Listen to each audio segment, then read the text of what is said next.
welcome to World of Library and Information Science YouTube channel. I am Santosh Kumar Kori. So today we are studies some very important questions of LIS. ऐसे questions जो library science के net में, केंद्रीय विद्यालय संगठन और अन्य ऐसे एग्ज़ाम हैं जिनमें पूछे गए हैं और पूछे जाएंगे, तो उनके बारे में हम आज मल्टीपल चॉइस क्वेश्चन है उनके माध्यम से आज स्टडी करेंगे। तो पहला क्वेश्चन हम देखते हैं जो मैक्सिमम एग्ज़ाम में पूछा गया है। Hybrid library deals with. Hybrid library है क्या? हाइब्रिड लाइब्रेरी से हम जानते हैं कि ऐसी लाइब्रेरी जिनका कलेक्शन प्रिंट फॉर्मेट में भी है और डिजिटल फॉर्मेट में भी उपलब्ध होता है, उसको हम हाइब्रिड बोलते हैं। तो यहाँ पे हम देखते हैं कि question hybrid library deals with A print collection, B digital collection, C both और both, A P and D में नन ऑफ दीज। तो यहाँ पे राइट आंसर हमारा हो जाएगा बोथ। सी जो इसमें आंसर है वो ए और बी जो कलेक्शन है वो होगा इसमें।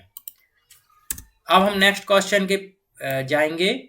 डिबे decimal classification scheme DDC is now looked after by. जो DDC थी उसको किसने हैंड ओवर कर लिया है? तो यहाँ पे आंसर, राइट आंसर है आपका डी, OCLC ने डिबे डेसिमल क्लासिफिकेशन स्कीम को हैंड ओवर कर लिया है। वह आप ऑनलाइन फॉर्मेट में पब्लिश करता है DDC को।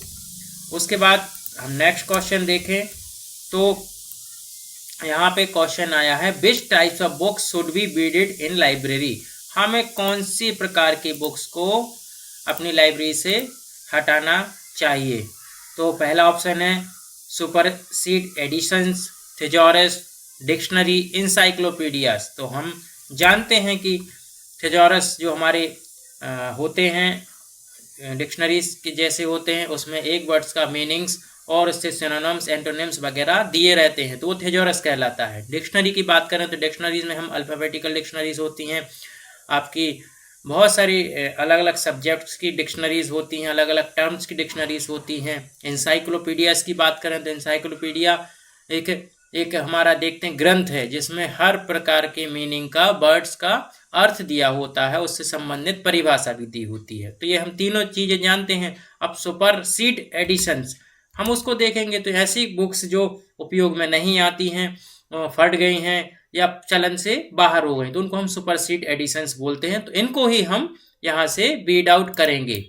हम देखते हैं कि जो बुक्स यूज में नहीं है उनको ही हम यहाँ से बीड आउट करेंगे। तो इसमें राइट आंसर हो जाएगा हमारा सुपरसीड एडिशंस।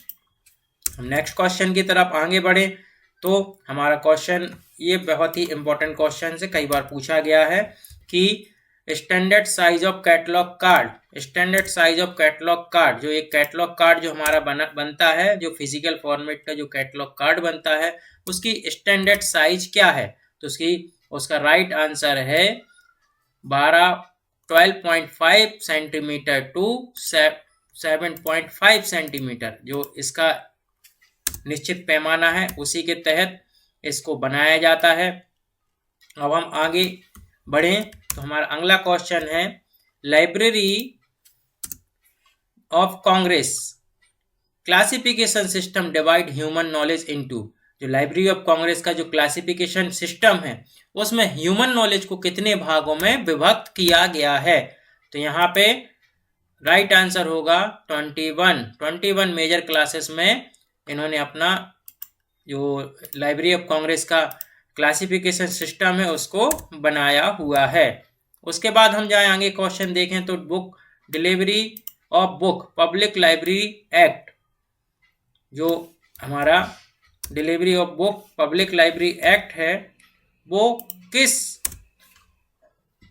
एक्ट है जो वो किस स्टेट में लागू नहीं है? तो पहले आंसर था जम्मू एंड कश्मीर। चूंकि अब ये हम देखते हैं कि जम्मू एंड कश्मीर भारत सरकार ने 307 जो 370 की धारा जिसमें उसको विशेष अधिकार दिए गए थे, जिसके तहत उनका खुद का कानून होता था जम्मू एंड कश्मीर में, वो खुद का लागू करते थे।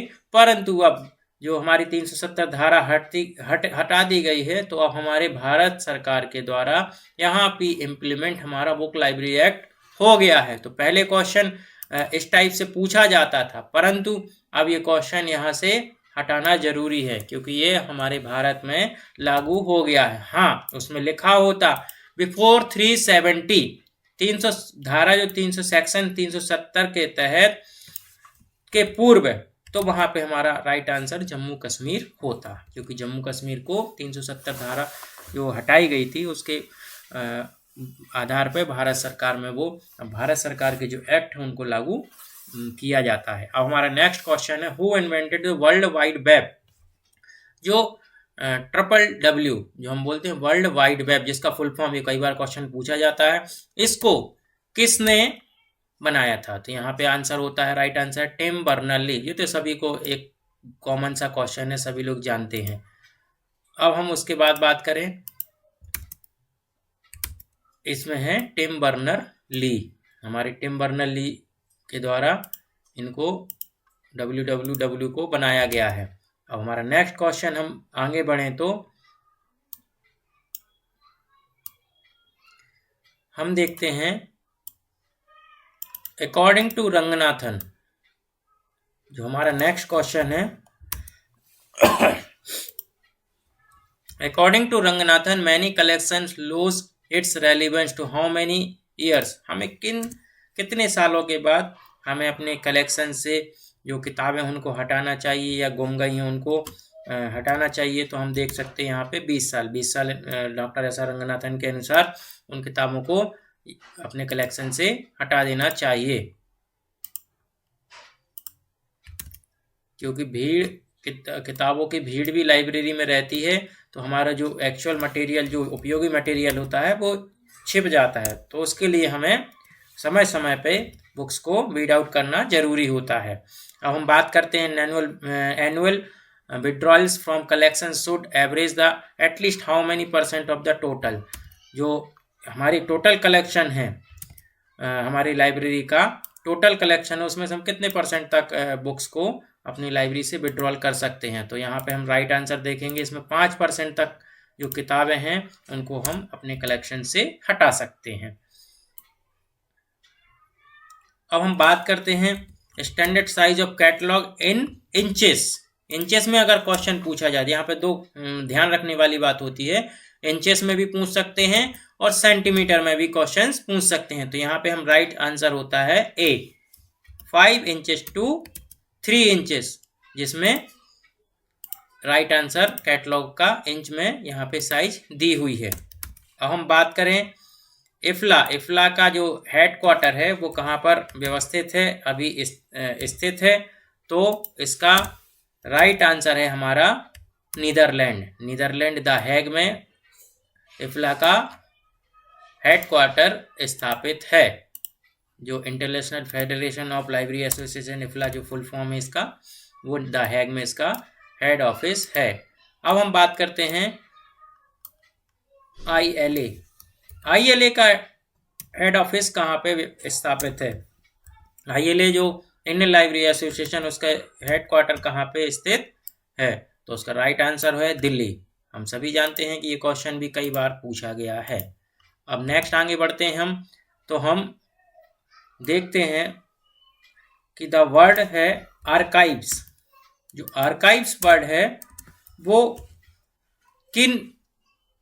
इन 4 में से किन में वो रेलिवेंट है? तो पहला ऑप्शन है हिस्टोरिकल मटेरियल, दूसरा है नेशनल बिब्लियोग्राफी, तीसरा ऑप्शन है फ्री ऑफ चार्ज, चौथा ऑप्शन है फैमिली मेंबर्स। तो यहाँ पे हम देखते हैं कि आर्काइव से तात्पर्य होता है historical material is the right answer of the question. जो आर्काइव्स वर्ड है वो हिस्टोरिकल हमारा वर्ड से मैच होता है और इसी का सिनोनिम्स यहाँ पे माना जाता है। अब नेक्स्ट क्वेश्चन आ रहा है हमारे, ये भी इंपॉर्टेंट क्वेश्चन है, नेट में पूछा गया है। The word referral service is most relevant to तो हम इसमें देखते हैं कि रेफरल सर्विस क्या होती है। रेफरल सर्विस हम देखते हैं कि जैसे कोई यूजर हमारी लाइब्रेरी में आता है तो हम हमारे पास जो मटेरियल्स होता है तो हम उसको प्रोवाइड कर देते हैं या उसका रेफरेंस दे देते हैं कि आप ये जाइए, वो उस किताब में वो चीज़ मिल जाएगी। वो रेफरेंस सर्विस होती है। अब हम रेफरेंस सर्विस में भी हम देखें कि हम 2 प्रकार की रेफरेंस सर्विस यहाँ पे यूज करते हैं, करंट अवेयरनेस सर्विस और SDI। करंट अवेयरनेस सर्विस जो तुरंत हम यूजर्स को दे देते हैं, और ये जो पहले से हम उसको बना के रखते हैं कि कौन सा यूजर क्या मांग सकता है। अब हम बात करें SDI की, तो SDI होती है सिलेक्टिव डिसेमिनेशन इंफॉर्मेशन। जो हम देखते हैं कि कुछ कंडीशंस में जब ऑन डिमांड होती है कि किसी यूजर्स ने वो डिमांड की कि हमें ये चीज़ें चाहिए, ये बुक्स चाहिए या ये डॉक्यूमेंट्स चाहिए, तो हम SDI के माध्यम से उसकी जो अप्रोच होती है, उसको जो चाहिए होता है उसके माध्यम से हम उस डॉक्यूमेंट्स को कलेक्ट करते हैं। वो SDI के माध्यम से आता है और वो हम उन यूजर्स को भेज देते हैं। तो यहाँ पे हम बात कर रहे हैं word referral service is the most relevant to database search service, inter library loan, information scouting. Inter library loan भी हम जानते हैं। इंटर लाइब्रेरी लोन होता है कि हम एक किताब दूसरी लाइब्रेरी से अपनी लाइब्रेरी में मंगा के उस यूजर्स को प्रोवाइड करते हैं, वो इंटर लाइब्रेरी लोन कहलाता है। अब हम डाटाबेस सर्च सर्विस बोले तो हम किसी भी डाटाबेस से कोई यूजर्स की डिमांड आई है उसके अकॉर्डिंग टू हम इंफॉर्मेशन या डॉक्यूमेंट उसको प्रोवाइड करते हैं, तो वो डाटाबेस सर्च सर्विस कहलाता है। अब इंफॉर्मेशन स्कोटिंग, तो यहाँ पे हम बात कर रहे हैं वही जो आंसर जो हम इसका राइट आंसर है C। तो इसमें रेफरल सर्विस से तात्पर्य ये ऐसी सर्विस से है जो बुक्स हमारी लाइब्रेरी में नहीं है या हम जानते हैं कि वो किस लाइब्रेरी में या किस जगह पे हो सकती है, तो वहाँ का हम रेफरेंस उसको दे सकते हैं कि आप जाइए, वहाँ पे वो चीज़ आपको प्राप्त हो जाएगी। तो वो इंफॉर्मेशन स्क्रॉटिंग कहलाता है। अब हम जो डी ऑप्शन है इसमें रेट्रोस्पेक्टिव सर्चिंग, इसमें मतलब जो हमारा पुराना डाटाबेस है, पुरानी बुक्स हैं, पुराना आर्काइव्स डाटाबेस है, उन कलेक्शन से हम जो सर्च करके यूजर्स को प्रोवाइड करते हैं वो रेट्रोस्पेक्टिव सर्चिंग या रेट्रोस्पेक्टिव सर्विस भी कहलाता है। तो इसका राइट आंसर है हमारा C। अब हम बात करें एक और क्वेश्चन का जो मोस्टली कॉमन क्वेश्चन है, सभी लोग इसका आंसर कर सकते हैं। ये सिंपल क्वेश्चन है, कई बार पूछा भी गया है। Which of the following is a library management software? इनमें से इन 4 लाइब्रेरी सॉफ्टवेयर इन्होंने दिए हुए, इनमें से कौन सा लाइब्रेरी मैनेजमेंट सॉफ्टवेयर है, तो वो हमें देखना है। तो इसमें हम जानते हैं कि LIBSYS is a library management software. उसके बाद बी ऑप्शन है ई प्रिंट्स। ई प्रिंट्स हम जानते हैं कि ये लाइब्रेरी हमारा लाइब्रेरी मैनेजमेंट सॉफ्टवेयर नहीं है। उसके बाद हम देखते हैं ये हमारा डिजिटल लाइब्रेरी सॉफ्टवेयर है Joomla is also digital library software and Drupal जो कंटेंट मैनेजमेंट सॉफ्टवेयर होता है। तो ये हमारे हम जो तीनों के बारे में हम अच्छे से जानते हैं, तो इसका आंसर तो बिल्कुल सिंपल है। अब हम बात करते हैं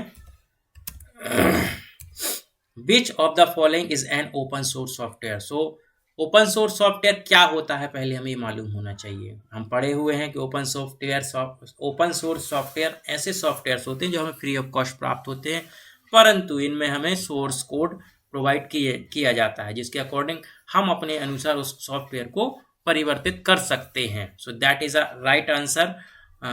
ओपन सोर्स सॉफ्टवेयर कौन सा सॉफ्टवेयर है इनमें से? तो ई ग्रंथालय is commercial software, is a library management software. Soul 2.0 या Soul software is also a commercial software.